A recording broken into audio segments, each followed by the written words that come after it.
that intense focus can't be on 5 things. It has to be on 1, maybe 2 at a time, right? And you can, work on time management and allocate hour here, hour there, and have that intense focus. But in the day, that's really what matters. Welcome to the Matt Phillips Podcast.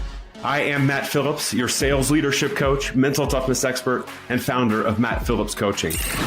Hey, it is Matt, and welcome back to another live solo episode of the Matt Phillips Podcast. Excited to dive into this topic of, is your job to serve time for your company, or is it to drive value for your organization?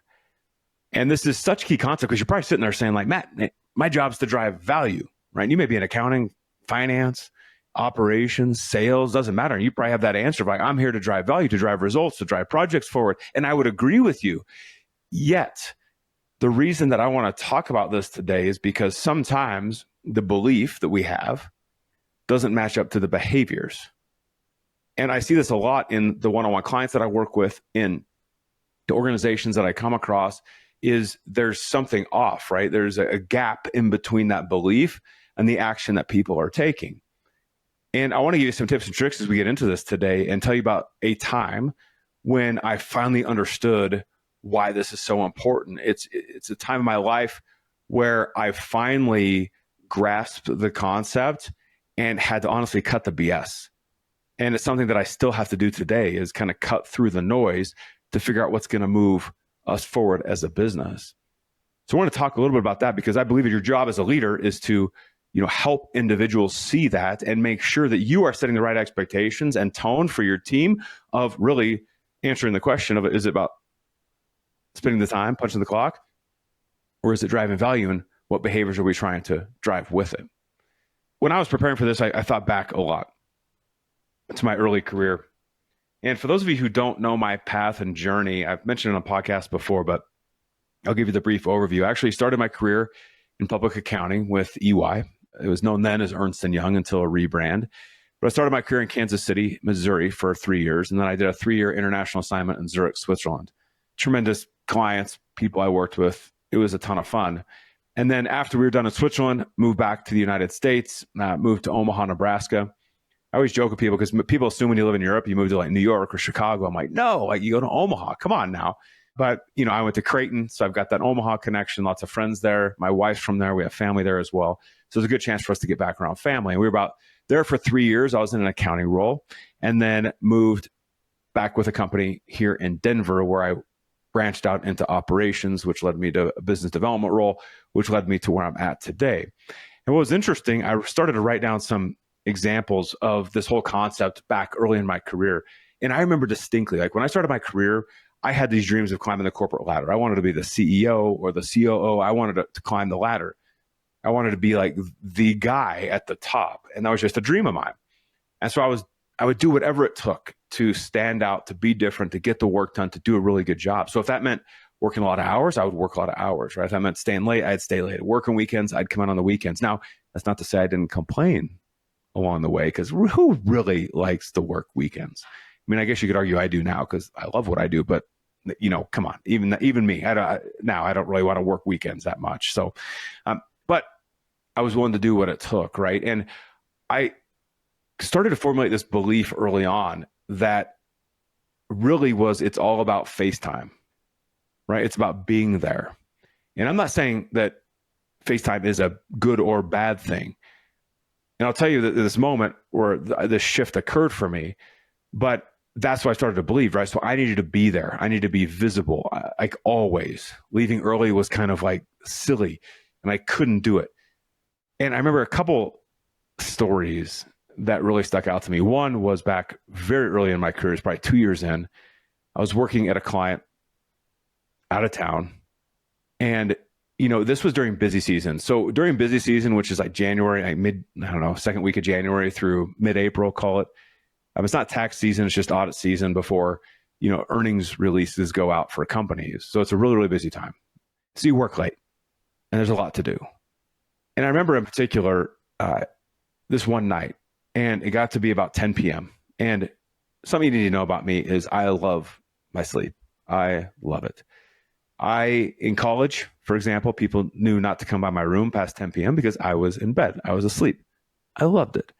And still to this day, I'm in bed between 9 and 9:30 every night. I don't know, just who I am.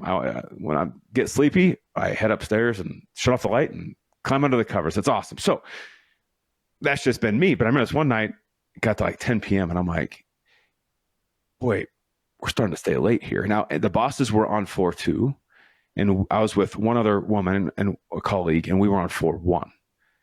So we couldn't see the bosses. And we're like, okay, they'll wander down at some point and be like, okay, get out of here, call it a night.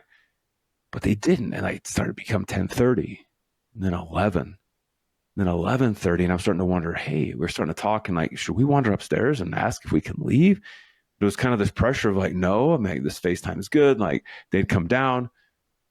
And then finally about 11:50, I'm like, that's it. And so we walked upstairs and we're like, hey, like, we're really tired. I think we're going to head out. And they're like, oh yeah, go ahead and head out. And they actually stayed longer than that. But I tell you what, I remember I went to bed, I don't know, probably 12:31. By the time you settle down, I was wrecked for the next like 3 days because I was past Matt's bedtime, darn it. But I remember that, but staying is important. Staying is important. And I was doing work, but honestly, those last 2 hours, my quality was not good at all. So that's one kind of story. The other story, I remember I was working for a big company, and I had moved up the leadership ranks, a little bit. And I remember one day in particular, I had multiples these days where it was like 4:57 p.m., right? And I was ready to go home. I had nothing to do, really. I mean, I could do stuff, but come on, really didn't have anything. And then I was like about to get up, and I'm like, ooh, wait a minute. It's going to look really bad if I leave before 5 p.m. So what did I do? I kind of sat there and twiddled my thumbs until it was about 5:01, and I felt more comfortable. And then I got up, grabbed my coat, grabbed my bag, grabbed my laptop, and headed out the door. I feel kind of silly saying that right now. Like, isn't that kind of silly that I did that? Like, why did I feel that pressure to, I don't know, like approach things that way of all ways? And I believe it's because this belief that I created that FaceTime was important, that punching the clock, that serving time was more important than driving value. Because the reality is, in both those cases, I wasn't doing anything, or I wasn't doing it to my fullest because of just pure exhaustion, or just really there's nothing to do. And that always stuck with me, and something that I just believe almost opposite today, right? And I believe our job as leaders is to establish the right tone, because here's the deal. Here's that moment in my life when I finally understood that value is really the only important thing. And that moment is when I decided to leave corporate America and start my own business. And for those of you listening who have started your own business, it is the scariest thing in the world. Scariest thing in the world, because here's the deal. You're starting from zero. There is zero revenue. There's zero coming in every month in your bank account. Like every 2 weeks, your paycheck is gone. And I'm not saying like one is better than the other, but that's when I got the first glimpse into like, oh, this has nothing to do with the amount of time you serve, how long you punch that clock. This has to do with getting the job done and getting it done well and driving revenue and bringing results in the door. Because if I don't do that, my family will not eat. Literally, my family will not eat. And thank goodness we had savings at the start, because the ups and downs of running my own business, it was really interesting. We'll just put it that way. But that's why this concept is so important, right? And if you have a job with a big company or a small company, if you run your own business, I want to lay out some tips and tricks, because truly at the end of the day, it all comes down to driving value and driving results. That's it. I don't care if you're working on projects, if you're in accounting and closing the books, if you're in operations, making sure the customer is getting served, if you are in sales, if you're out there closing that deals and bringing in revenue. It's all about the results. So it's not about the time you spend. It's about the quality of the time that you spend. And I'm telling you, even if you have a full-time job with a big company, we have this opportunity, I believe, in front of us to establish guidelines and establish expectations of our team to make sure it's very, very clear of we're not here to work 8 hours a day. We're here to work what is necessary to get the job done. And sometimes that requires more time. Sometimes it requires less time. But that's what we're here to do. And we have to have active, open conversations as a team with me spearheading that as your leader to make sure that everybody knows that and we're following that and we're part of that and we're going to do the things necessary. And then we're going to say, see you later. I'm done for today. I'm done for this week. Or to raise your hand and say you need help. I wanted to take a quick break from the podcast to invite you to something very special that we're up to at Matt Phillips Coaching. It's what we call the High Performance Leadership Program. Now, we know that leading people can be challenging. It also can be extremely rewarding. And one thing that I found as you progress in leadership and want to take that next level, get that promotion, continue to move up the ladder, is you have to continually invest in yourself. And you have to set yourselves apart from other people. And you have to continue to not only grow as a leader, but you have to grow your mental toughness, your mindset, because that is the one true differentiator. That's exactly why we built the High Performance Leadership Program, to come alongside you on a monthly basis, to give you the tools, training, and resources, and coaching with me to help you elevate your performance. So I invite you to head over to mattphillipscoaching.com/membership and join us today in the High Performance Leadership Program. Let's make your dreams and your career and your business a reality. That's what I believe our job is as leaders, right? It's really three things in my mind, right? As I look at this, we talk about value. It's making sure your priorities are straight. Like, you know what everyone's doing. You know why they're doing it. You're driving towards that same thing. So clear priorities.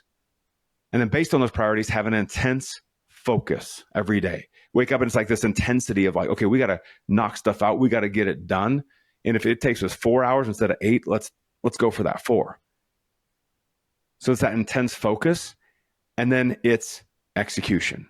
It's getting it done. It's deciding that you're not going to allow distractions like the shiny object or the squirrel or whatever it might be get in your way, disrupt you from achieving that goal. That's where results come from. I mean, how nice would it be if we could all, work 4 hours a day? Now, I'm not saying that's possible because there's lots to do, but how nice would it be? Like, think about that for a minute. I mean, I have mentors and all these people in my life who I surround myself with who have designed their career and business around their life. And I'm not saying you have that flexibility to do that within the organization you work with, but my gosh, like, if we're all focused on driving value, a couple of things happen. One, we'll accomplish more in less time. Two, we might be able to use that extra time to drive even more substantial, significant value because of this intense focus on those priorities. You've probably heard me say on other podcasts, like, I am a massive believer in priorities.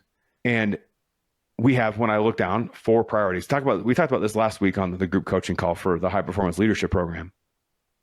But when I look down to my right, I see 4 priorities listed on that board. And I have to make sure that everything that I do is in alignment with those and it's driving those to drive revenue. That's important to me. Revenue in my business and lives impacted, right? So I've got to make sure that everything we do is focused on that. And priorities is where I see people get stuck. That's what we talked about on that one podcast. And actually, I was in Florida a couple of weeks ago and I asked this leadership team, I'm like, what's the one priority that's most important? One.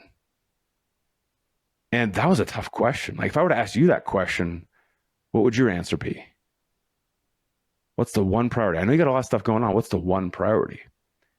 And what we talked about as a group is, if we're going to make sure we have that intense focus to drive results, that intense focus can't be on 5 things. It has to be on 1, maybe 2 at a time, right? And you can, work on time management and allocate hour here, hour there, and have that intense focus. But in the day, that's really what matters.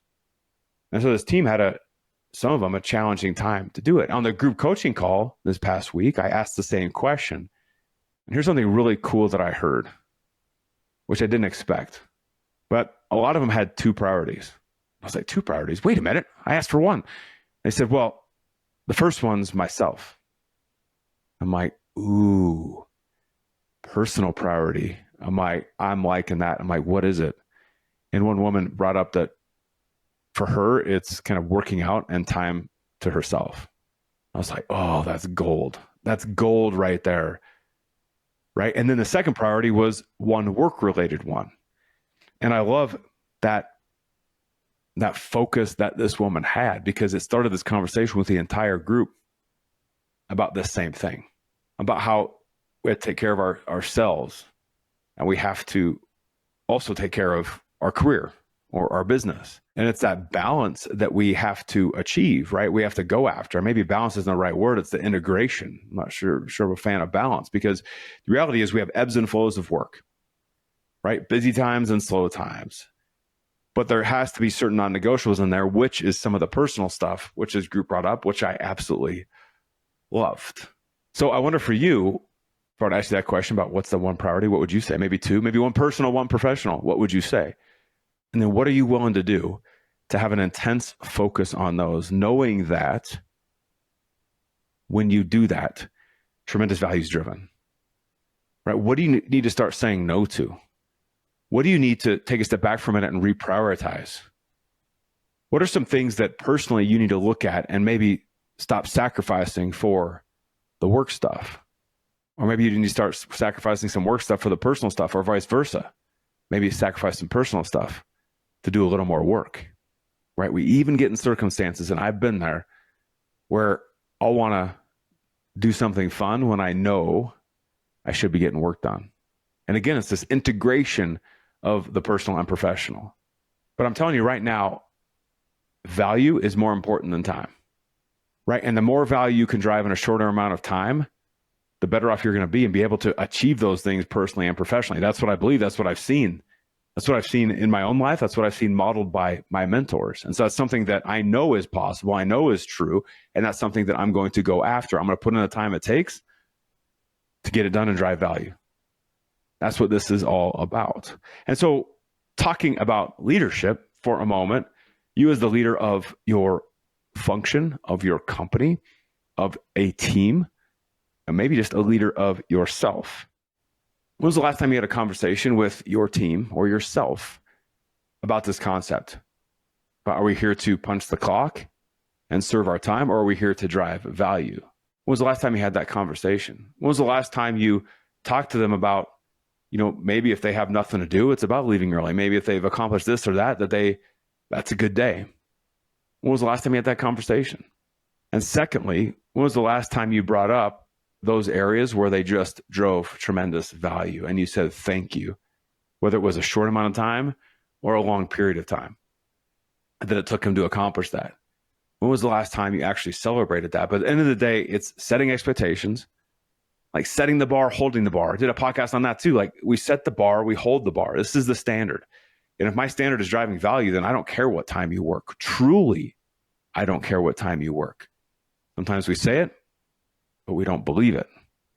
And it's lip service. But that's our job as leaders, to cut through that and make sure we're getting very, very clear with our team and with ourselves.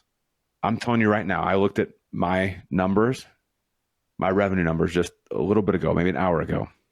And I'm going to tell you right now that I'm putting in a little extra work today, because I noticed this gap of something I didn't do that well on Friday last week, where if I would have focused, I'd be in a better place. And so now I've got a plan built for this afternoon after I do an interview with an MBA coach, which I'm super excited about. And I'm going to get to work on these things, because I know if I do these couple things I need to knock out, man, I make up what I should have done Friday. Then I'm going to set myself up really, really well for the rest of this week and this month. And it's that adjustment that I need to make, that we all can make, right? It's not about judgment. It's about adjustment.